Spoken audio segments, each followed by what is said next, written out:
여러분, 신자와 불신자를 구분하는 외적인 기준이 뭐라고 생각하세요? 이런 걸 보니까 이 사람은 믿는 사람이고 이런 걸 보니까 이 사람은 믿지 않는 거야. 이렇게 구분하는 기준이 있을까요? 유대인들은 유대인이냐 아니냐를 구분하는 외적인 세 가지 기준들을 가지고 있었습니다. 하나는 할례를 행했는가, 다른 하나는 그들이 안식일을 지키고 있는가, 또 하나는 음식을 먹을 때 정결 규례에 따라서 음식을 구분해서 먹고 있는가. 이 세 가지를 가지고 이 사람이 유대인인가 아닌가를 구분하는 기준으로 삼았습니다. 초창기 한국 교회는 이 사람이 예수를 믿는다 믿지 않는다를 어떻게 구분했을까요? 여러분, 예전에 그런 간증 많이 들어봤잖아요. 나 이제 예수 믿기 시작한 다음부터 술, 담배 끊었어. 이런 것처럼 술과 담배를 하지 않고 아무리 바빠도 주일날은 쉬면서 예배를 드리는 것, 이런 걸 가지고 이 사람은 예수를 믿는구나 믿지 않는구나 하는 것을 외적으로 평가하는 기준들이 있었습니다. 그런데 우리가 그리스도 안에 있는가 그리스도 밖에 있는가를 구분하는 가장 명확한 외적인 표지는 뭐일까요? 가장 명확한 외적인 표지는 바로 세례입니다. 세례라고 하는 것은 우리가 믿는 바를 드라마처럼 행하는 것이 세례예요. 세례를 받았다라고 하는 것은 내가 그리스도와 함께 죽고 그리스도와 함께 살아난 그리스도 안에 새 생명을 입은 사람들이다. 그러니까 어린이 설교대로 하면 그리스도로 옷 입은 사람들이다. 현대식으로 하면 그리스도라는 바코드를 우리 심장에 붙이고 다니는 사람들이다 하는 그런 의미로 세례가 있습니다. 바울 사도한테 물으면 뭐라고 대답할까? 오늘 본문의 기초로 하면 세례를 받은 사람의 예수를 믿는 사람들의 가장 구체적인 표시는 하나님의 은혜로 서 있는 자리가 다른 사람들이다. 하나님의 은혜로 서 있는 자리가 다른 사람들이다. 이렇게 대답했을 것 같아요. 여러분, 시편 1편에 우리에게 하신 말씀을 잘 기억하면 이 의미가 조금 더 도드라져 보일 것 같아요. 시편 1편에 이렇게 시작해요. 복 있는 사람은 악인의 꾀를 따르지 아니하고 죄인의 길에 서지 아니하며 오만한 자의 자리에 앉지 아니하고. 이게 복이 있는 사람들은 악인들과 다른 점이 뭐냐면 서 있는 자리, 따르는 길, 앉아 있는 곳이 다르다는 거예요. 한꺼번에 얘기하면 악인과 다른 의인, 하나님의 백성들의 차이는 서 있는 곳이 다르다는 거죠. 여러분, 어디에 서 있느냐에 따라서 바라보는 풍경이 달라지잖아요. 서 있는 자리가 중요한 것은 그 서 있는 곳을 자기가 인식하면 보이는 풍경이 달라지듯이 하는 생각이 달라지기 때문에 그래요. 그래서 시편 1편은 계속해서 이렇게 얘기해요. 오직 여호와의 율법을 즐거워하며 그 율법을 주야로 묵상하는 사람들. 이런 사람들이 복 있는 사람들이라는 거예요. 서 있는 자리가 다르니 바라보는 풍경이 달라진 것처럼 서 있는 곳이 다르니까 하는 생각이 달라진다는 거예요. 그 결과가 또한 다릅니다. 악인은 바람에 나는 겨처럼 쭉정이처럼 날아가 버리지만 의인은 하나님 안에 있는 사람들은 시냇가에 심은 나무처럼 시절을 좇아서 열매를 맺는 삶이라는 거예요. 여러분, 우리가 그리스도인이 되었다라고 하는 것에 굉장히 중요한 차이가 뭐냐면 하나님의 은혜로 우리의 서 있는 자리가 달라졌다라고 하는 거예요. 그렇다면 우리가 서 있는 자리가 어디냐 하는 거죠. 우리가 서 있는 자리가 어디냐. 그리스도인들의 시간적인 위치와 공간적인 위치를 확인하는 것은 그리스도인으로서 하는 생각이 달라지고 맺는 열매가 달라지는 아주 중요한 기틀입니다. 여러분, 화면을 한번 보셔서 이 지도를 한번 봤으면 좋겠어요. 유대인들에게는 두 가지 생각을 가지고 있었습니다.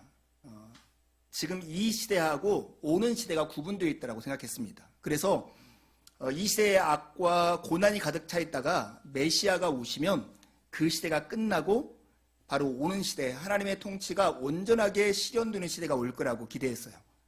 그런데 뜻밖의 그들의 역사 가운데 일어난 현실은 뭐냐면 예수 그리스도 메시아가 이 시대라고 하는 역사의 한 중간에 찾아오신 거예요. 그래서 이 시대가 끝나지 않은 그 상황에서 오는 시대가 시작되어 있는 이 시대가 중첩되는 시기가 생겼다는 것입니다. 지금 이런 옛 세상이, 옛 창조 세상이 끝나지 않은데 새 창조 세상이 시작한 이 중간 시대를 살고 있는 것이 바로 그리스도의 위치입니다. 이제 저를 보시면 됩니다. 이것이 바로 두 세대 이론이라고 하는 건데요. 유대인들이 가지고 있는 상식적인 생각이었어요. 근데 이렇게 생각하면 우리가 좀 어려울 수 있지만 우리가 출애굽한 이스라엘 백성들의 상황을 이해하면 매우 쉽게 이해할 수도 있습니다. 이런 거죠. 여러분 생각해 보세요. 이스라엘 백성들이 이집트에 400여 년 동안 종살이하고 있었어요. 그 속에 살면서 그들은 그들의 관습과 그들의 언어와 그들의 지배와 그들의 시민권을 가지고 살았어요. 근데 그들의 신분이 종이었기 때문에 바로가 지시하는 대로, 바로가 요구하는 대로 살았어요. 심지어 말년에는 지푸라기도 주지 않으면서 벽돌을 구우라고 하는 엉뚱한 명령을 받으면서 고되게 일하는 그런 역경을 견뎌야 했었어요. 근데 하나님이 하나님의 사람 모세를 불러서 그들을 거기로부터 해방케 하시고 탈출하게 하시고 광야 40년의 기간을 거쳐서 가나안 땅에 들어가게 하신 거예요.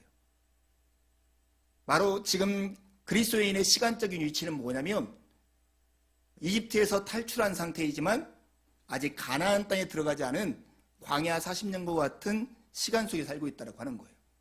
예수를 믿었는데 우리의 삶이 나아진 게 뭐야? 예수를 믿었으면 우리의 생활이 달라져야지. 달라진 것 같지 않은 이 현실. 그래서 오히려 예수 믿지 않은 상태가 더 좋겠어 하는 그 마음이 광야길을 걷던 이스라엘 백성들에게도 있었다는 걸 여러분 아십니까? 우리가 애굽 땅에 있을 때 고기가마 옆에서 우리가 그 즐거웠던 삶을 추억하는 거죠.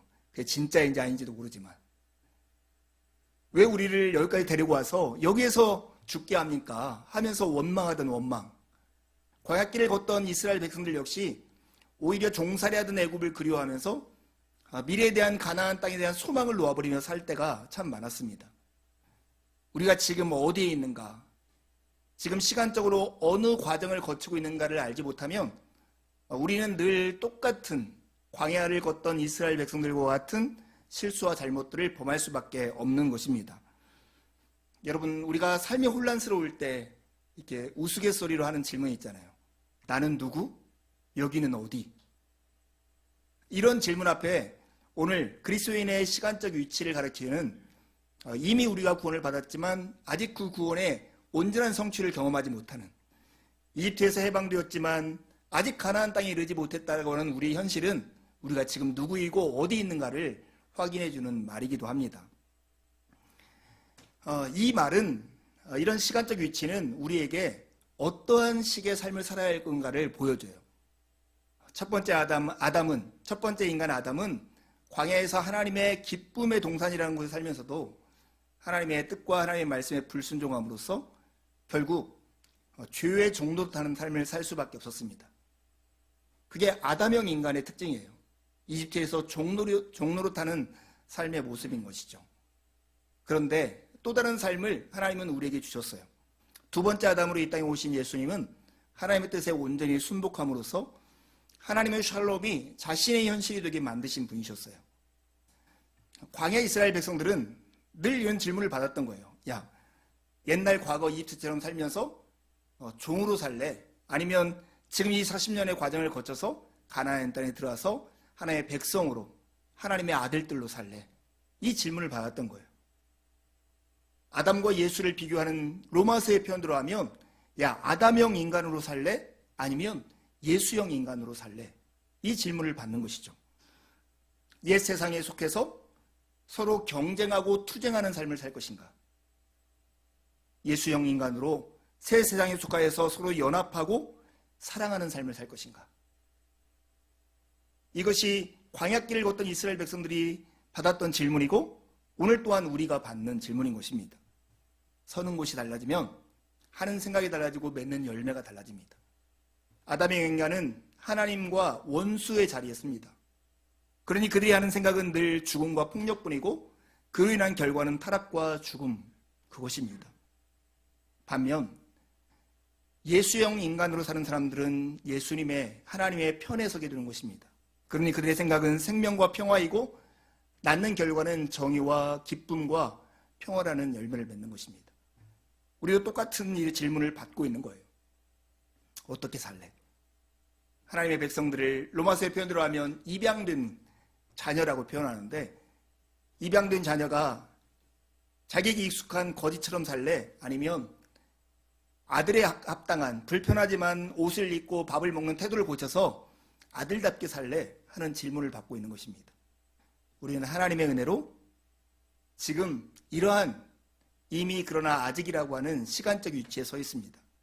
여기에 합당하게 생각하고 합당하게 살아가는 것은 그리스도인의 복인 것입니다. 그뿐만 아니라 하나님은 우리를 공간적 특별한 위치에 두셨다는 것입니다. 광야길을 걷고 있는 이스라엘 백성들에게 야, 40년 동안 잘 참아. 그러면 가나안 땅에 들어가면 행복한 것이 있어. 이렇게 하고 그들에게 내버려 둔 것이 아니라 광야길을 걷는 것을 하나님은 이스라엘 백성들에게 이렇게 표현해요. 출애굽기 14장에 보면 독수리 날개로 업어 인도했더라고 얘기를 해요. 하나님이 광야길을 걷는 이스라엘 백성들을 구름 기둥과 불 기둥으로 인도하시고 만나와 메추라기를 먹여주시고 그들이 그 길을 걷도록 인도하신 이것을 독수리가 마치 자기 새끼를 어깨에 얹어가지고 이렇게 옮기는 것과 같은 옮김이다. 이렇게 하나님이 말씀하시는 거죠. 우리 시대의 그리스도인들이 이렇게 말하셨잖아요. 하나님이 언제 우리를 돌보셨습니까? 내가 그렇게 애타고 고난받을 때 나에게 도움을 준 것이 무엇입니까? 이렇게 묻는 자들에게 하나님이 우리에게 주신 특별한 공간적 위치를 확인하는 것이 중요합니다. 하이델베르크 요리문답 53문 54문에 보면 성령님이 하시는 사역에 대한 신앙 고백이 있어요. 거기 보면 성령님께서 크게 세 가지 일을 하십니다. 그리스도께서 이루신 모든 은덕에 우리가 참여하게 하시고 우리를 때마다 일마다 위로하시고 우리가 어디에 있든지 우리와 함께 하시는 그 은혜를 성령님께서 해주세요. 그리스도의 은덕에 참여하게 하시고 우리를 위로하시고 우리와 함께 하시는 은혜가 성령님께서 우리에게 베풀어 주시는 은혜예요. 근데 성령님께서 우리 각자에게 이 은혜를 베풀어 주실 때 은혜를 베풀어 주시는 방법이 독특하다는 거예요. 그게 뭐냐면 이 교회 공동체 안에서 성도의 교제를 통해서 이 은혜를 우리 각자에게 나눠주신다는 거예요. 신비하게 이상한 형식으로 우리에게 딱 내려오는 게 아니라 그리스도께서 만드신 그 은혜를 성령께서 우리에게 나눠주실 때는 교회 안에서 성도의 교제를 통해서 이것을 주신다는 거예요. 성령을 믿사오며 거룩한 공예와 성도가 서로 교통하는 것과 라고 고백하는 사도신경의 고백의 내용이 바로 이 내용이에요. 성령님은 하나님 나라의 식민지와 같은 교회 안에서 성도의 교제를 통해서 하나님의 은혜를 각 사람에게 나누어 주고 있다고 하는 거예요. 이 광야길을 걷는 우리에게 이 교회 공동체라고 하는 것은 하나님의 은혜를 경험하는 아주 특별한 공간으로 하나님께서 마련해 주신 은혜의 복음단지와 같은 그런 곳입니다. 우리는 은혜로 하나님을 아바 아버지라고 부르게 되었습니다. 그분의 아들과 같은 모습으로 우리는 지금 빚어져 가고 있는 거예요. 우리는 아직 하나님의 온전한 백성과 같은 모습이 되지는 않았다 할지라도 이미 이집트에서 탈출한 이스라엘 백성들과 같이 하나님에게 소속되어 있는 백성으로 살고 있습니다. 그때 우리를 보호하고 독수리 날개처럼 우리를 인도하는 곳은 교회입니다. 교회는 하나님이 빚으시는 공간이고 하나님의 복된 소식, 하나님이 누구이시고 하나님이 예수 그리스도 안에서 우리를 위해서 무슨 일을 하셨는가를 직접적으로 구체적으로 보고 만질 수 있는 그런 공동체입니다. 정말 이런 몸되기의 공동체가 하나님의 은혜를 경험하고 누리는, 보여주는 그런 공동체로 바로 서기를 간절히 바랍니다. 여러분, 그리스도 안에서 그리스도인들의 특징은 서는 곳이 다르다고 했어요. 이게 바로 그리스도인의 시간적, 공간적 위치. 우리는 이미 하나님의 구원을 받았지만 그 구원을 온전하게 이루어가는 그런 과정 중에 있지만 하나님이 독수리의 날개처럼 우리를 보호하시는 교회라는 공동체 안에서 하나님의 아들 예수 그리스도처럼 우리를 빚어져가는 그런 과정 가운데 있다라고 하는 거예요. 서는 곳이 달라지면 바라보는 풍경이 하는 생각이 달라지고 맺는 열매가 달라지는 것입니다. 로마서 12장의 15장은 하나님이 기뻐하실 만한 산 제물과 같이 예배와 같은 삶을 하나님께 드리라고 하는 권면이에요. 이 권면에 정말로 실체를 알기 위해서 우리가 지금 어디쯤 서 있고 어느 곳으로 가고 있는가를 늘 확인해야 합니다. 오늘 특별히 이렇게 추석과 같은 명절에 교회 공동체의 중요성을 우리 모두가 다시 한번 확인하는 시간이 되었으면 좋겠어요. 하나님 우리를 부르실 때 개별적으로 부르시지만 그리스도를 머리로 한 한 몸으로 부르셨다라고 하는 것을 기억해야 하는 것입니다. 지난주 아마 토요일인가 금요일인가 MBC에서 돌나라라고 하는 어떤 이단에 대한 다큐멘터리를 했습니다. 저도 한 20-30분 그걸 봤는데 어떻게 이건 이단도 아니고 사이비 성경을 가지고 있지만 좀 말로 표현할 수 없는 정말로 추잡스러운 일들이 그곳에 이루어지는 그런 행위였습니다. 최근에 아르헨티나에서 4명의 어린아이들이 죽은 사건 때문에 다시 이렇게 불거져서 MBC에서 취재해가지고 했던 건데 제 고등학교에 친한 친구 하나가 그것을 봤나 봐요. 그리고 며칠 전에 저에게 전화가 왔어요. 이렇게 야 상규야, 내가 지금 이 나라에서 내가 알고 있는 사람 중에 예수를 제일 잘 믿는 사람이 넌데 야, 너 솔직히 나한테 답해봐라. 신이 있냐? 저에게 이런 질문을 했어요. 신이 있냐? 아마 그 친구에게는 제가 그래도 신실한 그리스도인으로 생각했던 것 같아요. 그 친구가 이렇게 대답했어요. 신이 있냐? 야, 있다면 그게 맹목적인 거냐 논리적인 근거가 있는 거냐? 이렇게 저에게 물어봤어요. 이 친구 참 신실하고 잘 사는 친구입니다. 그런데 이 질문 앞에 제가 조금 신학적으로 어려운 말을 할 때마다 그 친구가 있어요. 야, 그런 어려운 말 하지 말고 하지 말고 쉽게 대답해. 나한테 계속 그렇게 얘기했어요. 저는 끝에까지 그 친구한테 명확한 답변을 할 수 없었던 것 같아요. 그리고 그게 저의 한 일주일 동안의 생각의 주제가 되었습니다. 설교를 준비하면서 정말 하나님이 있냐 하는 질문 앞에 우리가 답할 수 있는 거, 예수님처럼 와봐. 여기서는 하나님이 계신 것과 하나님이 예수님 안에서 행하신 그 일들이 그냥 관념 속으로 머릿속에 있는 것이 아니라 구체적으로 실현되고 경험되는 것을 볼 수 있어. 이렇게 담대하게 말할 수 있는 사람이 되었으면 좋겠다는 마음이 들었어요. 몸된교회 공동체가 이곳에서는 예수님의 얼굴을 볼 수 있어. 예수님이 어떻게 그 시대의 제자들과 그 시대의 사람들에게 했는 것을 경험할 수 있어. 그것이 바로 교회야. 도마가 예수님한테 이렇게 묻잖아요. 우리에게 하나님을 보여주소서. 예수님이 요한복음 14장 9절에 너희가 나를 보았거늘 왜 아버지를 나에게 보이라 하느냐 이렇게 말씀하세요. 나를 본 자는 아버지를 보았거늘 이렇게 말씀하세요. 이 시대의 교회는 그리스도를 머리로 한 그리스도의 몸인 교회는 그리스도가 그 제자에게 했던 말처럼 저의 친구가 저에게 해오는 질문들 앞에서 정말 신이 있냐? 질문에 야, 너희들이 우리를 봤으면 하나님이 계신 것을 알 터인데 왜 하나님을 보이라 하느냐? 이렇게 말할 수 있는 공동체가 되어야 할 것입니다. 아니, 그런 공동체를 꿈꿔야 할 것입니다. 오늘 우리는 그렇게 온전하게 보여주지 못한다 할지라도 교회 공동체에서 세상과 다른 가치, 세상과 다른 행동, 세상과 다른 하나님이 계시기에 그리고 하나님의 뜻과 하나님의 계획이 있기에 하나님의 공급하심이 있기에 하나님의 생명이 있기에 이렇게 행할 수 있다라고 하는 그 실체를 실제로 이곳에서 경험하고 보여줄 수 있는 공동체가 되기를 간절히 소망하는 마음이 제 안에 있었습니다. 우리 모두가 그런 꿈을 꾸었으면 좋겠습니다. 여러분, 우리가 보통 세상을 살아가면서 힘겹다 어렵다라고 말을 참 많이 하죠. 맞아요. 어떻게 생각해보면 참 힘들어요. 제가 지난주에 읽었던 책 중에 그 팩트풀리스라고 하는 책을 읽었습니다. 안나 로슬링이라고 하는 가족이 쓴 책이에요. 안나 로슬링은 아마 그들의 가문과 성 이름이었던 것 같아요. 시아버지와 남편과 아내 3명이 쓴 책이었어요. 스웨덴 사람들이 이 책을 쓰게 된 이유가 그 한나 안나 로슬링이라고 하는 그 시아버지가 학자였는데 초장암 말기로 2달 시한부 판정을 받아요. 그래서 그동안 하던 모든 일을 정리하고 뭘 할까 고민하다가 이 책을 쓰게 되었다고 그래요. 그리고 이 책을 쓰고 얼마 지나지 않아서 이분은 세상에 떠나게 됩니다. 이 책의 부제가 뭐냐면 우리가 세상을 오해하는 10가지 이유와 세상이 생각보다 괜찮은 이유.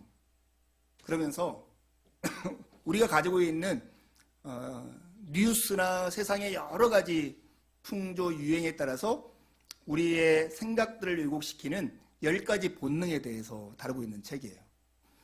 그 책에 나오는 에피소드 중에 하나가 이런 거예요. 기후 포럼에서 이것은 이제 크기 본능이라고 하는 것인데요. 기후 포럼에서 서방 사람들과 인도, 중국 사이에 갈등이 생긴 거예요. 지금 이렇게 환경 오염이 생기는 것은 인도나 중국처럼 이산화탄소 발생량이 많은 나라 때문이다. 이렇게 지적을 하는 거죠.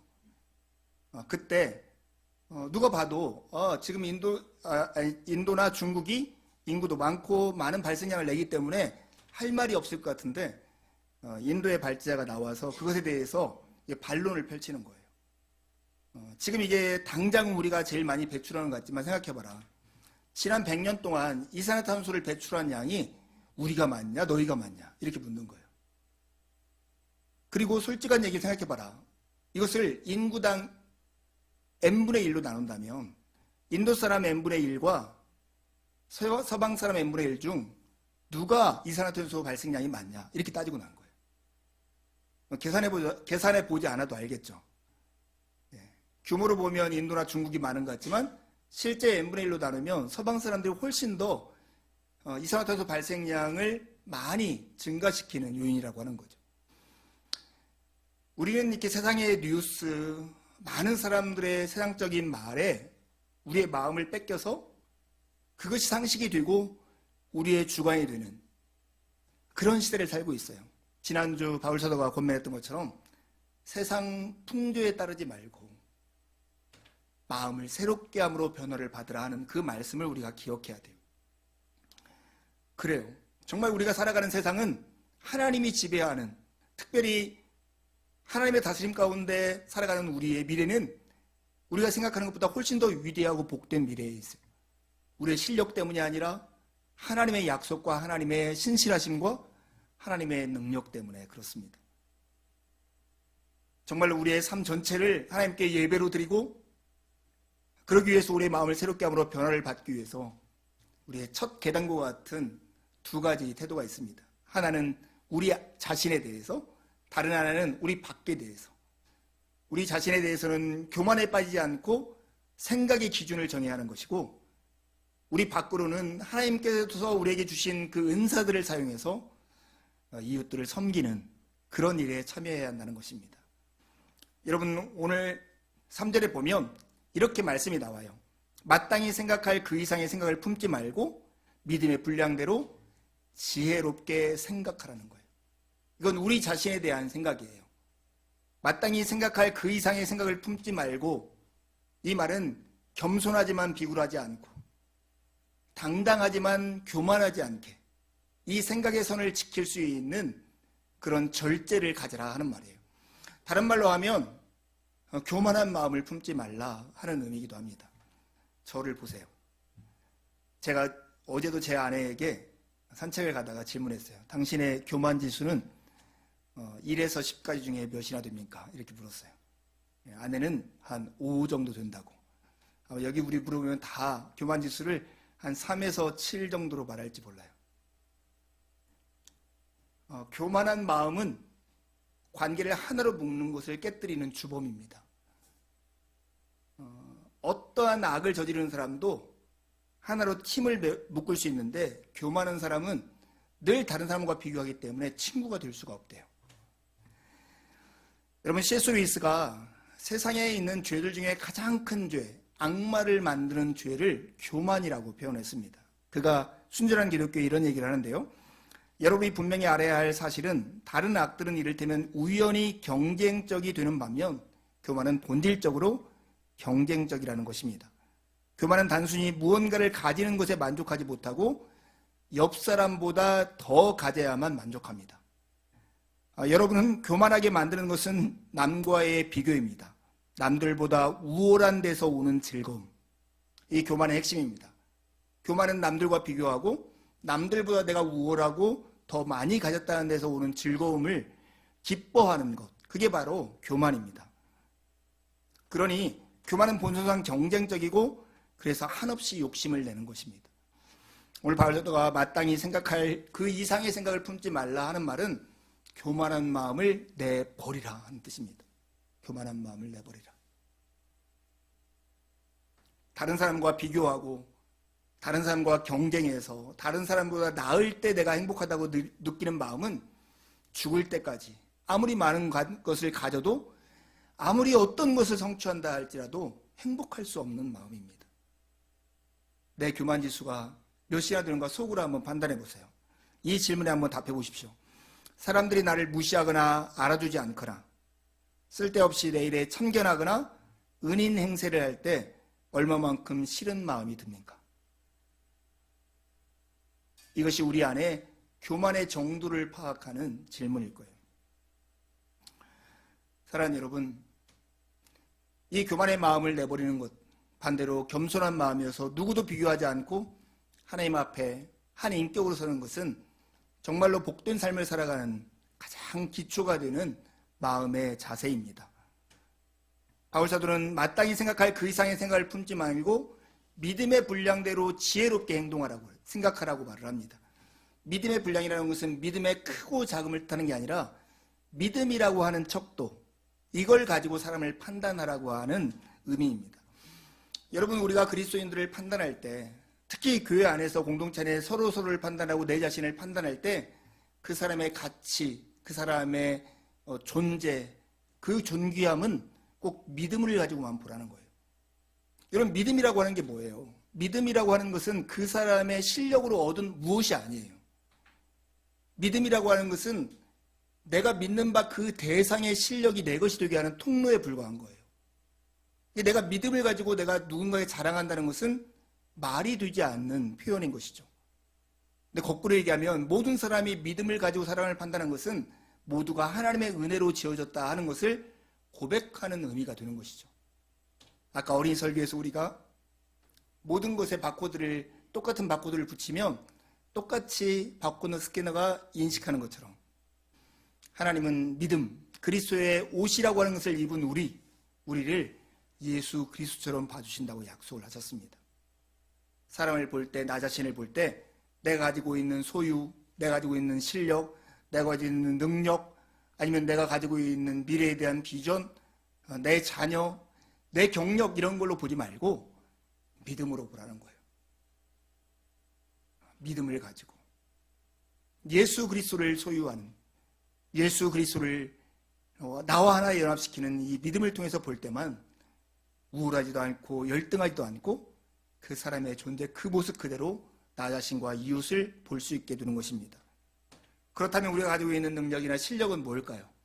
그것은 바로 하나님께서 우리에게 선물로 준 것이고 그것은 다른 사람을 섬기기 위한 수단과 방법, 그 다양성으로 주었다라고 하는 거예요. 여러분, 은사를 자랑하는 사람은 미련한 사람입니다. 마치 선물 받은 것을 자랑하는 것 같아요.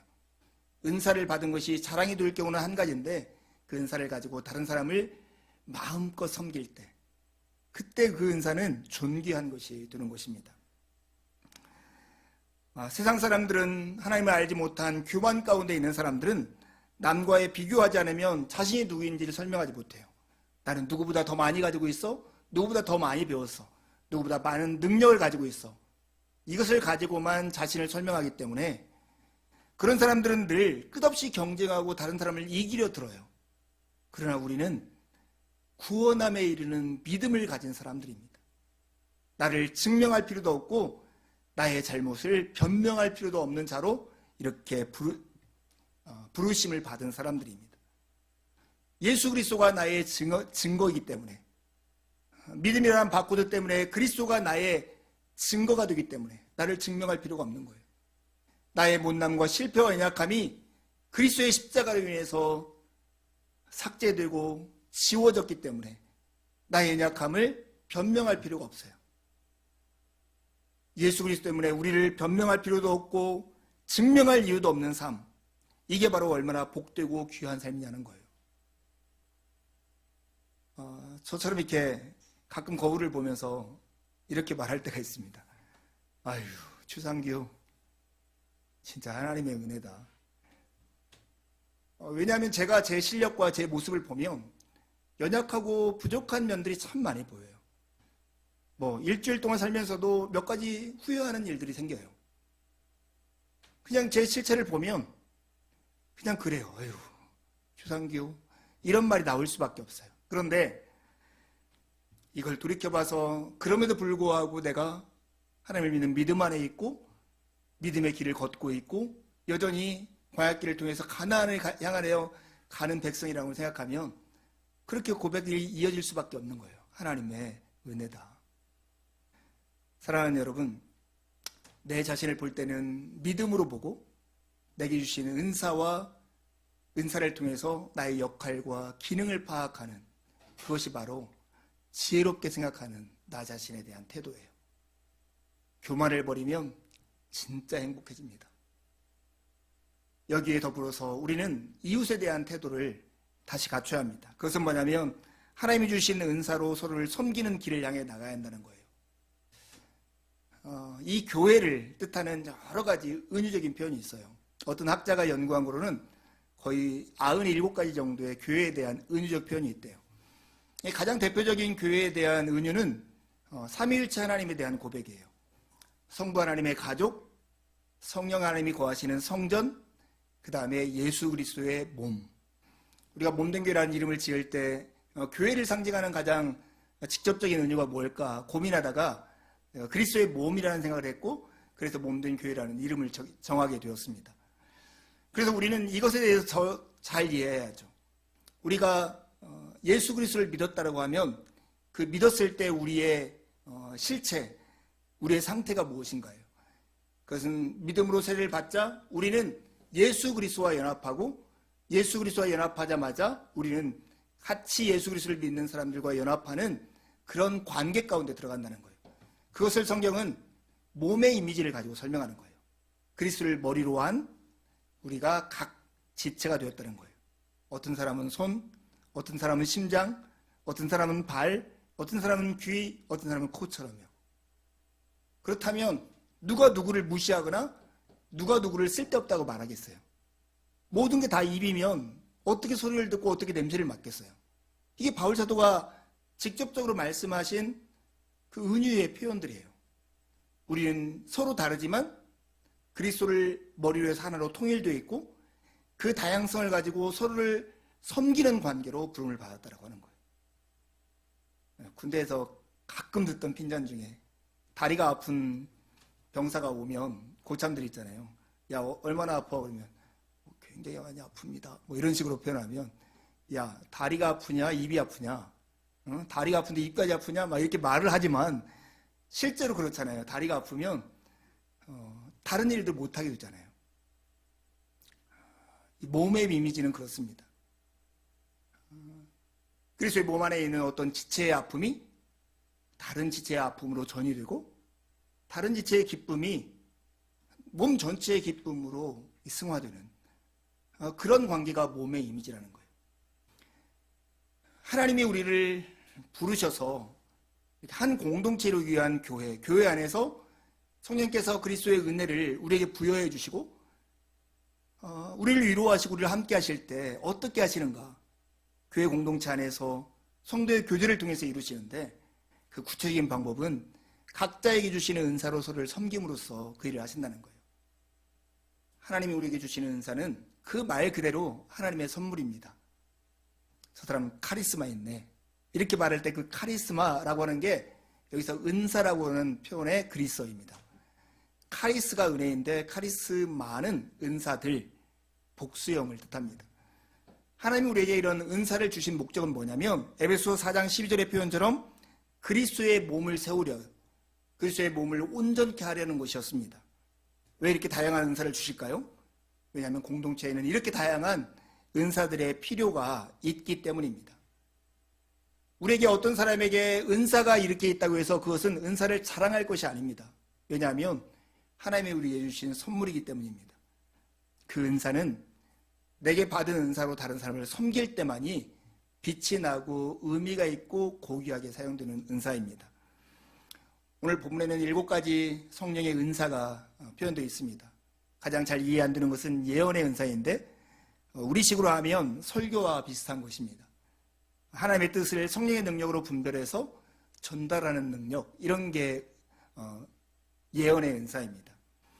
근데 7가지 은사 중에 3가지가 바로 누군가를 섬기고 누군가에게 봉사하는 섬김과 나눔과 자선의 은사를 이게 표현하고 있습니다.